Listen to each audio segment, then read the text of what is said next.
Me llamo Carlos Mendoza, tengo 65 años, y durante 41 años de mi vida, creí estar sirviendo al verdadero Dios. Era un anciano respetado en la Congregación de Testigos de Jehová en Valencia, España, reconocido por mi conocimiento de las Escrituras y mi fidelidad inquebrantable. Mi esposa María Carmen y yo habíamos dedicado nuestra existencia completa a esta organización que considerábamos el canal divino de comunicación en la tierra. Criamos a nuestros 2 hijos, Elena y Miguel, en esta fe. Sacrificamos carreras prometedoras por la predicación, renunciamos a placeres simples de la vida porque creíamos sinceramente que era la voluntad de Jehová. Nunca imaginé que lo que voy a contarles hoy me llevaría a vivir escondido en un pequeño pueblo de Andalucía, separado de mi familia, mis amigos y todo lo que constituía mi vida anterior. Esta historia comenzó en septiembre de 2018.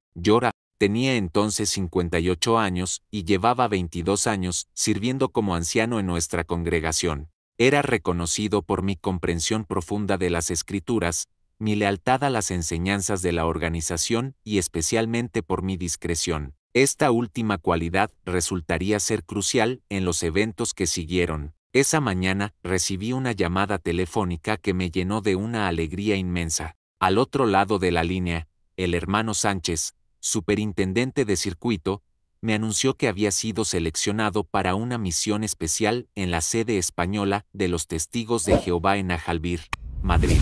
Hermano Mendoza, me dijo con su voz grave y solemne, el cuerpo gobernante regional necesita su experiencia para un proyecto de revisión de las publicaciones en español. Su reputación de minuciosidad y su conocimiento del griego bíblico lo convierten en el candidato ideal para esta misión de 3 meses. Mi corazón latía aceleradamente. Ser llamado a la sede era el honor supremo para cualquier testigo de Jehová. Era el reconocimiento definitivo de mis años de servicio fiel. María Carmen lloró de alegría cuando le anuncié la noticia. Carlos, me dijo abrazándome, es Jehová quien te recompensa por tu fidelidad.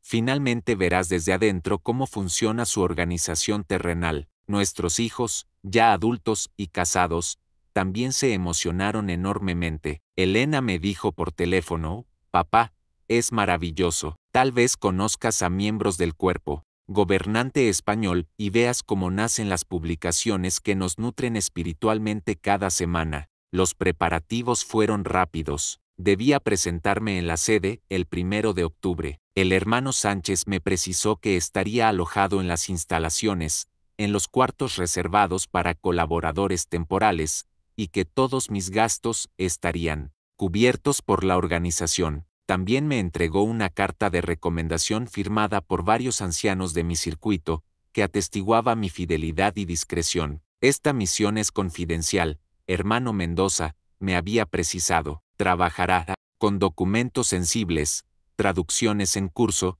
revisiones doctrinales importantes. Contamos con su silencio absoluto, incluso con respecto a su esposa, sobre los detalles de su trabajo. La sede de Ajalbir se alzaba como una fortaleza moderna, rodeada de jardines perfectamente cuidados. Cuando llegué esa mañana de octubre, bajo un cielo gris madrileño, quedé impresionado por la imponente estructura de hormigón y cristal. En la recepción, una joven hermana sonriente, la hermana Rodríguez, me entregó una tarjeta de identificación y las llaves de mi habitación. Bienvenido a la sede, hermano Mendoza. El hermano Torres, su supervisor directo, lo espera en su despacho en el 3er piso del ala administrativa. Aquí tiene un plano del edificio y el reglamento interno. Notará que ciertas zonas están marcadas con un triángulo rojo. Están estrictamente prohibidas para colaboradores temporales como usted. Mi habitación era espartana pero cómoda. Una cama individual, un escritorio, una pequeña biblioteca llena de publicaciones de la Watchtower y una ventana que daba a los jardines. En la pared, un retrato del cuerpo gobernante de Nueva York y una cita extraída de Mateo a felices los siervos a quienes el amo, al llegar, encuentre velando. Me instalé rápidamente y fui a ver al hermano Torres. Era un hombre de unos 50 años, de rostro austero y cabello gris perfectamente peinado. Me estrechó la mano con un apretón firme y me hizo sentar frente a su escritorio repleto de manuscritos. Hermano Mendoza, me dijo consultando un expediente, su reputación lo precede. Necesitamos a alguien de su calibre para revisar la traducción española de ciertos pasajes complejos del libro del Apocalipsis. Como sabe, nuestra comprensión de ciertas profecías se afina con el tiempo y debemos adaptar nuestras publicaciones en consecuencia. Me entregó un grueso fajo de documentos. Aquí están los textos sobre los que va a trabajar. Su despacho se encuentra en el cuarto piso, oficina 412. Trabajará solo, con total tranquilidad. Sus horarios son flexibles, pero le pedimos discreción en sus idas y venidas por el edificio. Algunos proyectos en curso son sensibles. Los primeros días fueron apasionantes. Me sumergí en esos textos complejos, comparando las versiones griegas originales con nuestras traducciones españolas, buscando matices que pudieran iluminar de manera nueva ciertas profecías. Tenía acceso a una biblioteca excepcional con manuscritos antiguos, comentarios de eruditos, documentos que nunca había visto en nuestras publicaciones habituales, pero mientras más trabajaba, más ciertos detalles me intrigaban. ¿Por qué? Algunos versículos estaban traducidos de manera diferente en las versiones internas comparadas con nuestras publicaciones oficiales. ¿Por qué encontraba referencias a iniciados y elegidos especiales en notas manuscritas al margen de ciertos textos? Una noche, hacia las 10 de la noche, mientras salía de mi despacho más tarde de lo habitual, me crucé en el pasillo con el hermano Torres acompañado de dos hombres que no conocía. Vestían trajes oscuros idénticos y parecían tener una conversación muy seria. Al verme, se interrumpieron bruscamente. El hermano Torres me saludó con un gesto distante. Buenas noches, hermano Mendoza. ¿Trabaja hasta tarde esta noche? Había algo extraño en su tono, una frialdad que no le conocía. Uno de los desconocidos me observó detenidamente antes de alejarse con los otros hacia el ascensor. Noté que no tomaron el ascensor principal, sino uno más pequeño marcado, acceso restringido, solo personal autorizado. Esa noche, en mi pequeña habitación, no podía dormir.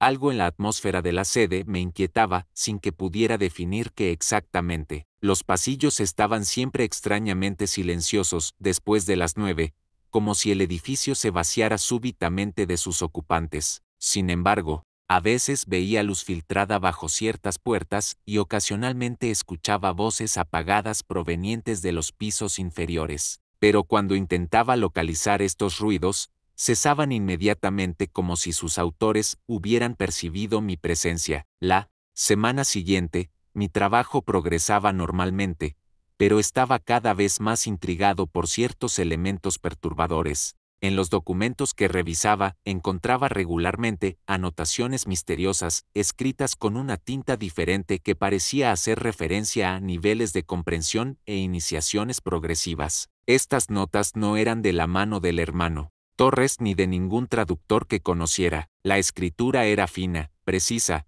casi caligráfica, y utilizaba a veces símbolos que no reconocía. Cuando interrogué discretamente al hermano Torres sobre este asunto, desechó mis preguntas con un gesto molesto. Son notas personales de antiguos traductores, hermano Mendoza. No se preocupe por esos detalles, concéntrese en su misión. Pero, mi curiosidad estaba picada. Una noche, hacia las 9 de la noche, después de haber terminado mi jornada de trabajo, decidí explorar un poco más el edificio. Oficialmente, estaba autorizado a circular por los espacios comunes hasta las 10, pero ciertas zonas permanecían prohibidas. Consultando el plano que me habían entregado, noté que el sótano no figuraba en él, aunque había visto claramente escaleras que conducían allí cerca del ala administrativa. Intrigado, bajé discretamente esas escaleras, con mi tarjeta de acceso temporal en la mano,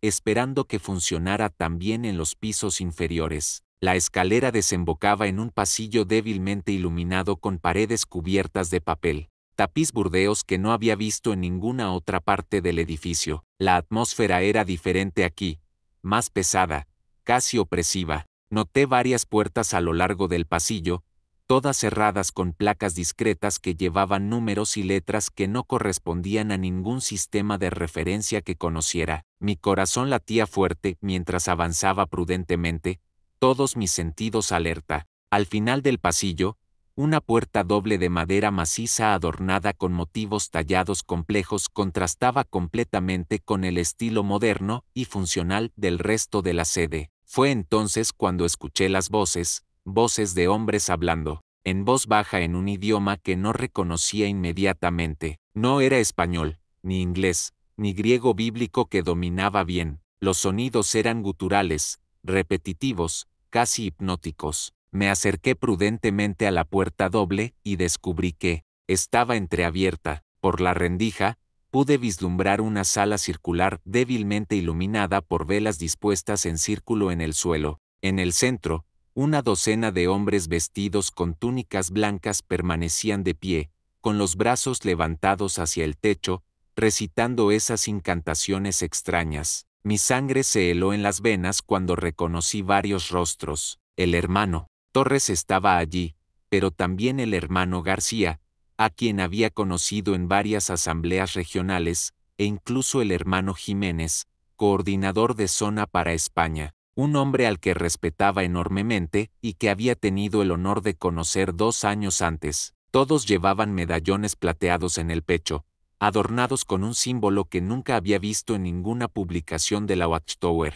una especie de ojo rodeado de rayos, coronado y enmarcado por 2 serpientes entrelazadas. En el centro del círculo se alzaba un altar de piedra negra sobre el cual estaban dispuestos objetos que no lograba identificar claramente en la penumbra: libros abiertos, copas metálicas y algo que parecía una calavera humana. El hermano Jiménez, a quien siempre había conocido por su piedad ejemplar y sus discursos inspiradores sobre el amor de Jehová, sostenía en sus manos un libro encuadernado en cuero rojo y recitaba pasajes con voz grave y solemne. Los otros respondían a coro, sus voces mezclándose en una armonía perturbadora que me daba escalofríos. Maestro de las sombras y de la luz oculta, escuché distintamente al hermano Jiménez pronunciar en español: nosotros, tus siervos fieles, te ofrecemos nuestra devoción absoluta, que la verdad oculta sea revelada a los iniciados y que los profanos permanezcan en la ignorancia bienaventurada. Por el poder de los antiguos misterios y la sabiduría de los iluminados, juramos proteger los secretos sagrados y guiar al rebaño según tu voluntad suprema. Los otros repitieron: según tu voluntad suprema, y todos se arrodillaron simultáneamente ante el altar. Estaba paralizado por lo que veía. Estos hombres, estos dirigentes que veneraba, estos ancianos que pretendían recibir directamente las revelaciones de Jehová, practicaban rituales que no tenían nada de cristiano. ¿Dónde estaban las oraciones en el nombre de Jesús? ¿Dónde estaban las referencias bíblicas? Esta ceremonia se parecía más a las prácticas ocultas que condenábamos firmemente en nuestras publicaciones que a un culto rendido al verdadero Dios. Mi mente racional intentaba encontrar una explicación lógica. Tal vez se trataba de un estudio profundo sobre las falsas religiones, una reconstitución pedagógica para comprender mejor las prácticas paganas, pero en el fondo sabía que lo que veía era auténtico, real y terriblemente perturbador. De repente, el hermano Torres se volvió hacia la puerta. Nuestras miradas se cruzaron a través de la rendija. Su expresión cambió instantáneamente, pasando de la devoción mística a una cólera fría que nunca le había visto. Hizo un gesto discreto a los otros, quienes interrumpieron inmediatamente su ritual. En mi pánico, retrocedí precipitadamente, tropecé con mis propios pies y mi tarjeta de acceso se deslizó de mi bolsillo, cayendo ruidosamente sobre el suelo embaldosado del pasillo. El ruido resonó como un trueno en el silencio del sótano. Recogí rápidamente mi tarjeta y subí la escalera de 4 en 4, con el corazón latiendo a toda velocidad. En mi habitación me desplomé sobre mi cama, temblando de todos mis miembros. ¿Qué había descubierto? ¿Qué significaba esa ceremonia? ¿Cómo hombres que respetaba, que la organización presentaba como ejemplos de espiritualidad, podían participar en tales rituales? Y sobre todo, ¿Qué iban a hacer ahora que sabían que los había visto? Queridos amigos que me escuchan, permítanme hacer una pausa en mi relato para decirles algo importante. Sé que esta historia puede parecer increíble, incluso chocante. Yo mismo aún me cuesta creer lo que viví, pero si hoy comparto estos recuerdos dolorosos con ustedes, es porque pienso que la verdad, aunque sea difícil de aceptar, merece ser conocida. Saben, cuando uno ha consagrado su vida entera a una causa, cuando ha sacrificado su familia, sus ambiciones, sus placeres para servir a lo que cree que es la verdad divina, descubrir que todo eso tal vez se basa en mentiras y manipulaciones es un shock indescriptible. Al día siguiente me desperté con la esperanza loca de que todo aquello no hubiera sido más que una pesadilla. Pero cuando llegué a mi despacho, el hermano Torres me esperaba sentado en mi sillón,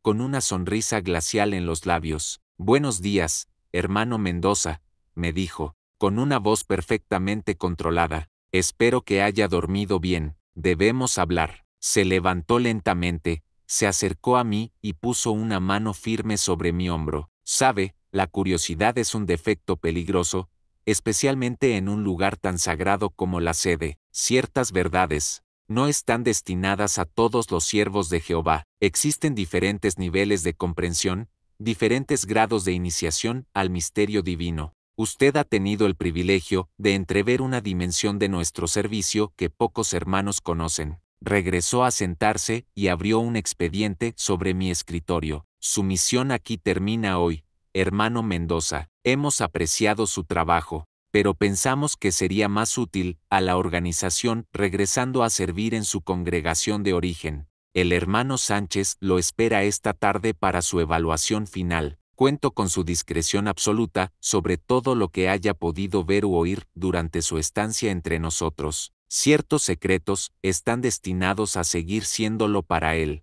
Bien de todos. Su tono era amistoso en apariencia, pero sus ojos me fijaban con una intensidad perturbadora y comprendí que no era una sugerencia, sino una orden. Mi regreso a Valencia se hizo en un silencio pesado. El hermano Sánchez había venido a buscarme personalmente a la sede, lo que era inusual para un simple colaborador temporal. Durante todo el trayecto en coche permaneció extrañamente silencioso, contentándose con responder con monosílabos a mis intentos de conversación. Ya no era el hombre cálido y benevolente que conocía desde hacía años. En un momento, mientras rodábamos por la autopista, me miró por el retrovisor y dijo simplemente: hermano Mendoza, espero que su experiencia en la sede le haya sido provechosa. Ciertas experiencias marcan a un hombre de por vida, ¿no es cierto? Había algo en su voz que me hizo estremecer.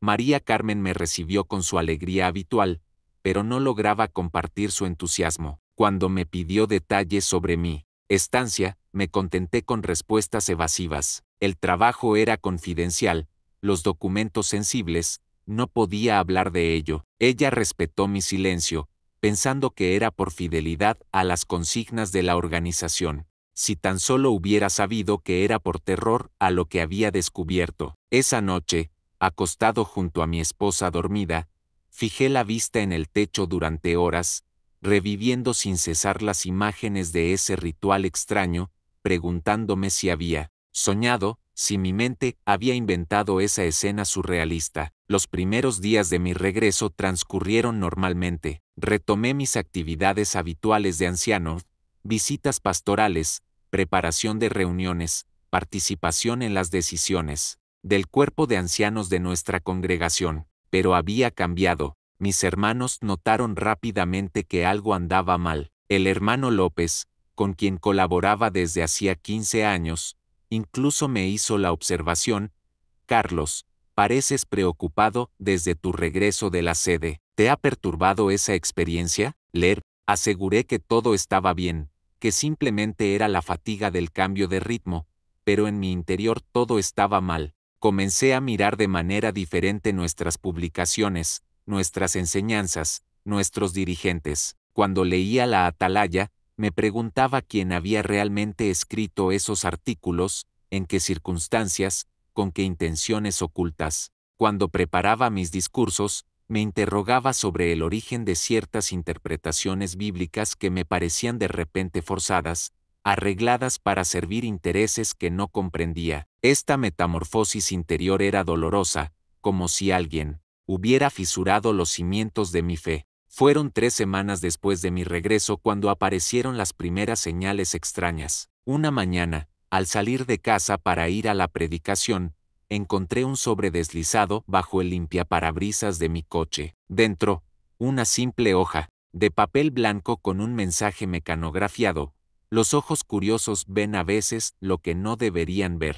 La sabiduría consiste en olvidar ciertas visiones. Un hermano atento, ninguna firma, ninguna pista sobre el remitente. Mi sangre se heló. Alguien sabía que había descubierto el ritual. Alguien me vigilaba. Le mostré la carta a María Carmen, quien se encogió de hombros. Probablemente es una broma estúpida, Carlos. Ya sabes cómo a algunos jóvenes de la congregación les gusta hacer bromas. Pero yo sabía que no era una broma. El tono era demasiado preciso, demasiado amenazante bajo esos aires benevolentes. Y además, ¿cómo un joven de nuestra congregación podría haber sabido lo que vi en la sede? No.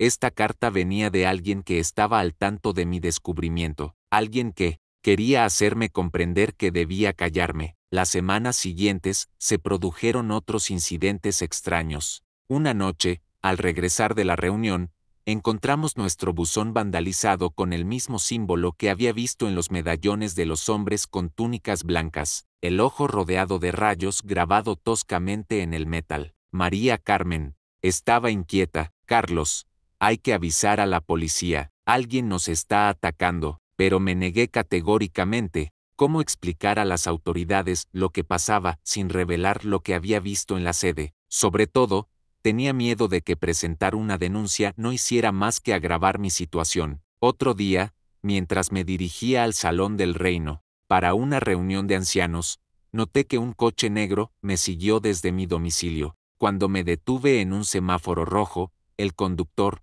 un hombre que no reconocía, me fijó intensamente a través de su ventanilla tintada. Cuando el semáforo cambió a verde, tomó una dirección diferente, pero había tenido tiempo de ver que llevaba en el reverso de su chaqueta un alfiler con el mismo símbolo misterioso. Mi paranoia crecía, pero ¿eran realmente alucinaciones? Durante este período también noté cambios sutiles en la actitud de ciertos hermanos de mi congregación. El hermano Morales, que siempre me había saludado cordialmente, ahora desviaba la mirada cuando nuestros caminos se cruzaban. La hermana, Ruiz, con quien tenía la costumbre de conversar después de las reuniones, siempre encontraba excusas para acortar nuestras conversaciones. Incluso el superintendente de nuestra congregación, el hermano Vega, parecía evitar darme responsabilidades importantes durante las reuniones. Era como si hubiera una orden: mantener a Carlos Mendoza a distancia. El momento más perturbador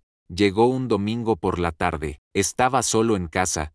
María Carmen había ido a visitar a su hermana. Mientras buscaba entre mis cosas para encontrar un viejo cuaderno de notas, descubrí en mi escritorio un libro que nunca había visto antes. Estaba encuadernado en cuero rojo, exactamente como el que sostenía el hermano Jiménez durante el ritual. En la cubierta, grabado en letras doradas, un título en latín: Mysterium Iniquitatis, los secretos de los iniciados. Mi corazón comenzó a latir violentamente. ¿Cómo había llegado ese libro a mi escritorio? ¿Quién lo había puesto allí y cuándo? Lo abrí con manos temblorosas. Las primeras páginas estaban redactadas en español con una escritura manuscrita elegante. El autor, que no se nombraba, explicaba que desde los orígenes del cristianismo existía una tradición secreta, una gnosis oculta, reservada a los iniciados capaces de comprender los verdaderos misterios divinos. Según este texto,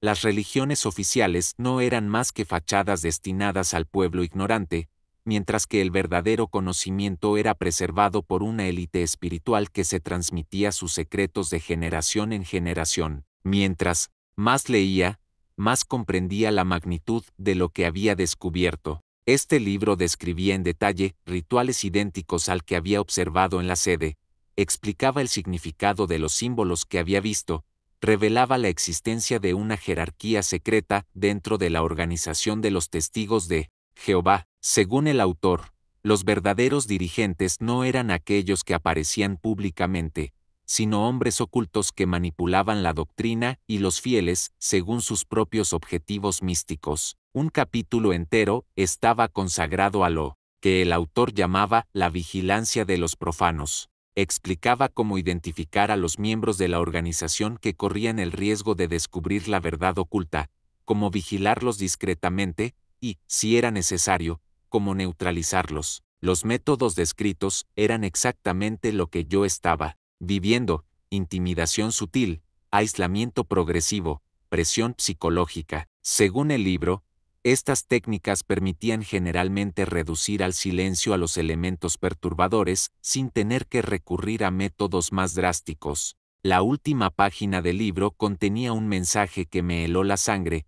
Para el hermano curioso que lea estas líneas, que sepa que su descubrimiento no es fruto del azar. Sabemos quién es, conocemos sus pensamientos, vigilamos sus actos. Si es sabio, olvidará lo que ha leído y retomará su lugar entre los fieles ignorantes. Si es loco, intentará revelar estos secretos y entonces descubrirá que nuestro poder se extiende mucho más allá de los muros de la sede. La elección le pertenece, pero que sepa que lo observamos. Cerré el libro con manos temblorosas, el sudor perlando en mi frente. Ya no era paranoia, estaba siendo vigilado, amenazado, manipulado por fuerzas que no comprendía completamente. Pero, ¿quiénes eran estas personas? ¿Hasta dónde se extendía su influencia? Y sobre todo, ¿qué podía hacer sin poner en peligro a mi familia y a mí mismo? Esa noche escondí el libro en un lugar seguro y tomé la decisión que cambiaría el curso de mi vida. Debía descubrir la verdad, costara lo que costara. Los días que siguieron a mi descubrimiento del libro misterioso estuvieron marcados por una intensificación de las presiones psicológicas. Había tomado la decisión de conducir mi propia investigación, pero me di cuenta rápidamente de que mis movimientos eran escrutados con una precisión que me aterrorizaba. Cada salida, cada conversación, cada gesto parecía ser reportado a personas invisibles que movían los hilos de esta maquinación. Una mañana, mientras me dirigía a la biblioteca municipal para efectuar investigaciones sobre la historia secreta de los movimientos religiosos, noté que el mismo hombre con traje oscuro estaba presente, fingiendo leer un periódico pero vigilando discretamente mis actos y movimientos. Decidí cambiar de estrategia y contactar discretamente a antiguos miembros de la organización que habían dejado a los testigos de Jehová en circunstancias turbias. Gracias a foros de Internet anónimos, logré entrar en contacto con un hombre que se hacía llamar Despertar 78. Pretendía haber sido anciano en una congregación de la región de Barcelona antes de ser excluido por apostasía después de hacer demasiadas preguntas embarazosas. Nuestros primeros intercambios fueron prudentes, cada uno probando la sinceridad del otro, pero rápidamente, Despertar me reveló informaciones que confirmaban mis peores temores. Hermano Carlos, me escribía, en un mensaje cifrado, lo que usted descubrió en la sede no es más que la parte visible de un iceberg gigantesco. Existe dentro de la organización una estructura paralela, un grupo de iniciados que se llaman entre ellos los guardianes de la luz oculta. Estos hombres no se contentan con dirigir espiritualmente a los fieles, manipulan la doctrina, modifican las profecías según sus convicciones esotéricas y sobre todo eliminan sistemáticamente a aquellos que corren el riesgo de revelar sus secretos. Yo mismo fui víctima de sus métodos, y si le escribo hoy es porque logré escapar de su vigilancia simulando mi muerte. Esta revelación me estremeció. ¿Simular su muerte? ¿Hasta dónde podía llegar esta organización secreta para preservar sus misterios? Despertar 78 me explicó que había descubierto la existencia de esta cofradía en 2015, cuando aún era anciano en su congregación de Sabadell. Como yo, había asistido por casualidad a un ritual similar y como yo, había sido después acosado, amenazado, aislado progresivamente de su comunidad, pero a diferencia de mí, había intentado revelar públicamente lo que había visto. Al día siguiente de mi primera declaración pública en un blog, mi casa se incendió. Oficialmente, un cortocircuito eléctrico, en realidad, una advertencia clara. Cuando persistí, intentaron hacerme internar en un hospital psiquiátrico, pretendiendo que tenía alucinaciones místicas. Despertar 78 me dio nombres,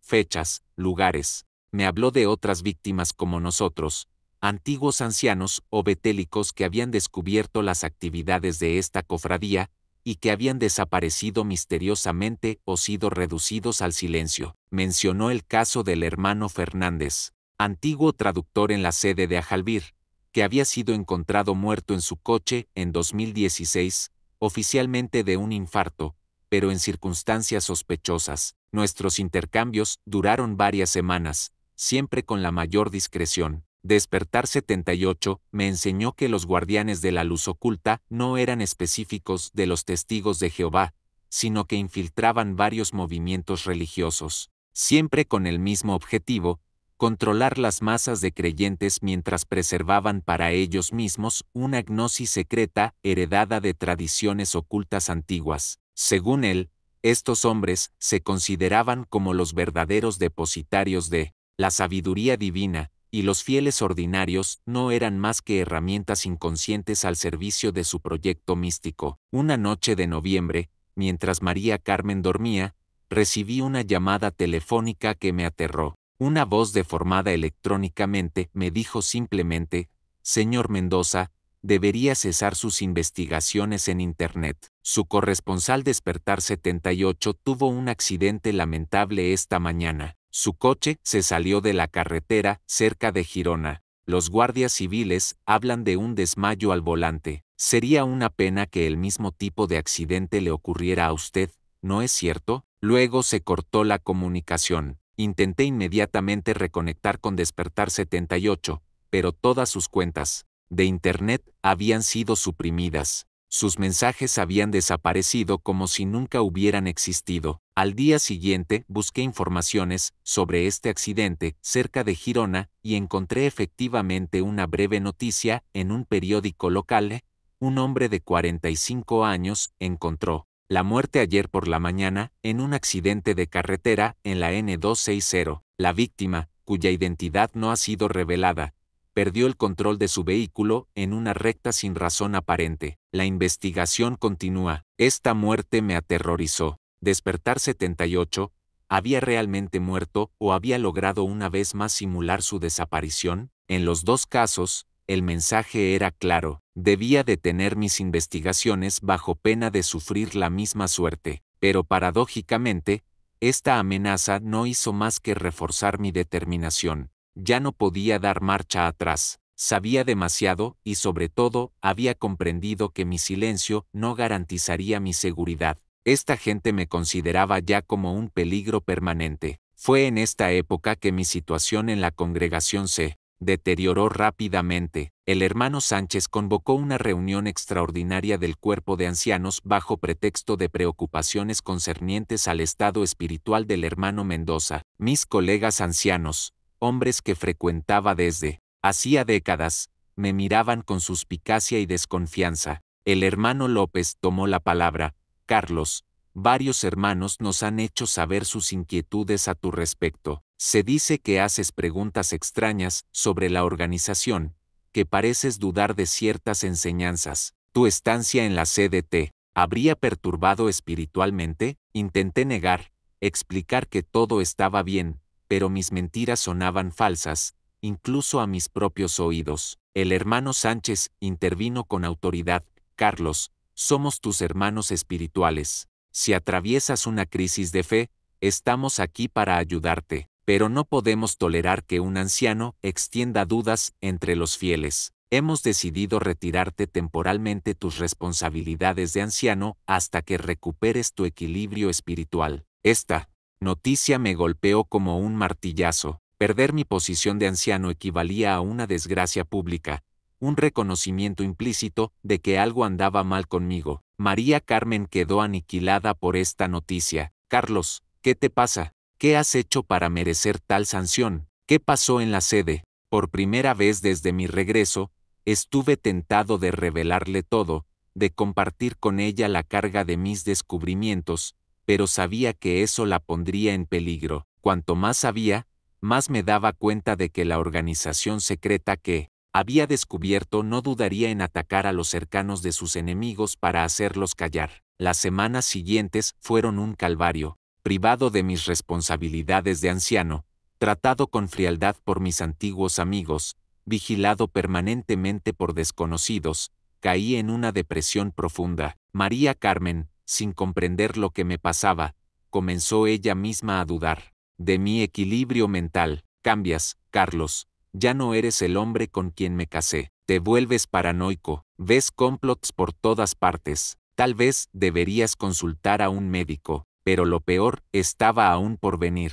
Una mañana de diciembre, al despertarme, encontré sobre mi mesilla de noche una fotografía que nunca había visto antes. Me mostraba durmiendo en mi cama, tomada evidentemente pocas horas antes con un ángulo que probaba que el fotógrafo se había introducido en mi casa durante la noche. Al dorso de la foto, un mensaje manuscrito: podemos entrar en su casa cuando lo deseemos. Podemos alcanzarlo cuando lo decidamos. Última oportunidad, olvide lo que ha visto. Vuelva a ser el fiel servidor que era o asuma las consecuencias de su obstinación. Esta intrusión nocturna en mi domicilio me hizo comprender que había llegado a un punto de no retorno. Esta gente tenía los medios de entrar en mi casa sin activar la alarma, de fotografiarme en mi sueño, de violar la intimidad de mi familia. ¿Qué harían la próxima vez? ¿Me eliminarían durante mi sueño? ¿Atacarían a María Carmen para chantajearme? No podía permanecer más pasivo, necesitaba actuar. Pero,